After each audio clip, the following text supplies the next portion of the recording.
అండి అందరికీ నమస్తే. మనము ఇంటికి వస్తామన్నప్పుడు వచ్చే ఆనందం తిరిగి మనం వెళ్తున్నప్పుడు ఉండదండి. చూసారు కదా, నా పిల్లలైతే చాలా ఏడుపు. అందులో నా కూతురైతే ఇంటి దగ్గర నుంచే స్టార్ట్ చేసింది. ఇంక తప్పదు, ఎందుకంటే మనం వచ్చింది 15 రోజులు లీవ్ కాబట్టి తిరిగి వెళ్ళక తప్పదు. కానీ ఒకటండి, మనము ఇంటికి వెళ్తామన్నప్పుడు ఇచ్చే డేట్ ఎప్పుడు వస్తుందని రెండు నెలల ముందు నుంచి స్టార్ట్ చేస్తాం, పలానా రోజు వస్తుందని.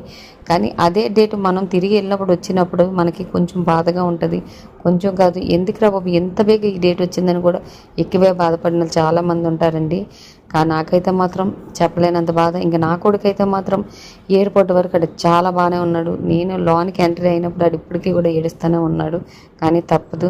కానీ ఒకటండో, నాలాగా నేనైతే మాత్రం 2009లో పాస్పోర్ట్ తీసుకున్న ఒక మనిషినండి. నాకు 2023లో ఫ్లైట్ ఎక్కే అదృష్టం కలిగింది. ఎందుకంటే నాకు ఒక కోరిక ఉండేది, ఎప్పటికైనా ఫ్లైట్ ఎక్కాలని. ఆ ఎక్కేది ఈ రకంగా ఎక్కుతానని